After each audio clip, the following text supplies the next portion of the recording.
ನಾನು ನಿಮ್ಮ ರಾಜರಾಕಿ. ಎಲ್ಲರೂ ಹೇಗಿದ್ದೀರಿ? ಇವತ್ತು ಇನ್ನೊಂದು ಸುಂದರವಾದ ನೀತಿಕತೆಯನ್ನು ಹೇಳಲು ನಿಮ್ಮ ಮುಂದೆ ಬಂದಿದ್ದೇನೆ.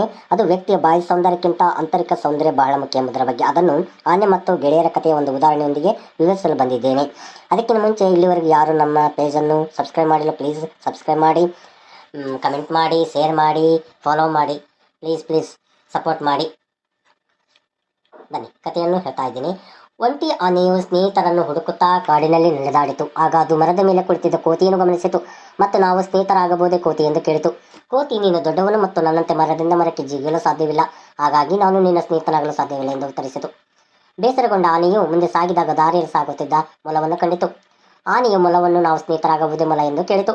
ಮೊಲವು ಆನೆಗೆ, ನೀವು ನನ್ನ ಬಿಲದೊಳಗೆ ಪ್ರವೇಶಿಸಲು ಸಾಧ್ಯವಾಗುವುದಿಲ್ಲ, ಆದ್ದರಿಂದ ನೀವು ನನ್ನ ಸ್ನೇಹಿತರಾಗಲು ಸಾಧ್ಯವಿಲ್ಲ ಎಂದು ವಿವರಿಸಿತು.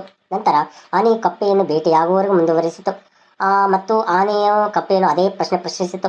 ಕಪ್ಪೆ, ನೀನು ನನ್ನ ಸ್ನೇಹಿತರಾಗುತ್ತೀಯಾ ಎಂದು. ಕಪ್ಪೆ ಉತ್ತರಿಸಿತು, ನೀವು ತುಂಬಾ ದೊಡ್ಡವರು ಮತ್ತು ಭಾರವಾಗಿದ್ದೀರಿ, ನೀವು ನನ್ನಂತೆ ನೆಗೆಯಲು ಸಾಧ್ಯವಿಲ್ಲ, ಕ್ಷಮಿಸಿ, ಆದ್ದರಿಂದ ನೀವು ನನ್ನ ಸ್ನೇಹಿತರಾಗಲು ಸಾಧ್ಯವಿಲ್ಲ ಎಂದು ವಿವರಿಸಿತು.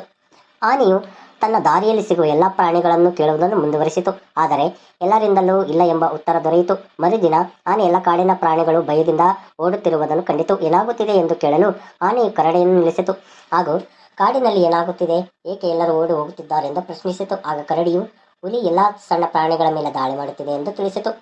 ಆನೆಯು ಇತರ ಪ್ರಾಣಿಗಳನ್ನು ಉಳಿಸಲು ಬಯಸಿತು, ಆದ್ದರಿಂದ ಅದು ಹುಲಿಯ ಬಳಿಗೆ ಹೋಗಿ, ದಯವಿಟ್ಟು ನನ್ನ ಸ್ನೇಹಿತರನ್ನು ಬಿಟ್ಟುಬಿಡು, ಅವನು ತಿನ್ನಬೇಡ ಎಂದು ವಿನಂತಿಸಿತು. ಆದರೆ ಹುಲಿ ಆನೆಯ ಮಾತನ್ನು ಕೇಳಲಿಲ್ಲ. ಅದು ಆನೆಗೆ ತನ್ನ ಕೆಲಸ ನೋಡಿಕೊಳ್ಳಲು ಹೇಳಿತು. ಬೇರೆ ದಾರಿ ಕಾಣದೆ ಆನೆ ಹುಲಿಯನ್ನು ಹೊತ್ತು ಎದುರಿಸಿ ಓಡಿಸಿತು.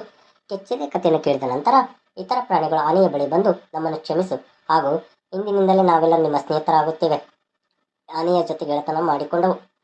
ಅದಕ್ಕೆ ಹೇಳೋದು, ವ್ಯಕ್ತಿಯ ಬಾಹ್ಯ ಆಂತರಿಕ ಸೌಂದರ್ಯ ಬಹಳ ಮುಖ್ಯ. ಹೇಗಿತ್ತು ಗೆಳೆಯರೇ ಈ ಕತೆ? ಇಷ್ಟವಾದರೆ ಕಮೆಂಟ್ ಮಾಡಿ, ಶೇರ್ ಮಾಡಿ, ಸಬ್ಸ್ಕ್ರೈಬ್ ಮಾಡಿ, ಫಾಲೋ ಮಾಡಿ. Thank you. ಮತ್ತೆ ಮುಂದಿನ ವಿಡಿಯೋದಲ್ಲಿ ಸಿಗ್ತೀನಿ.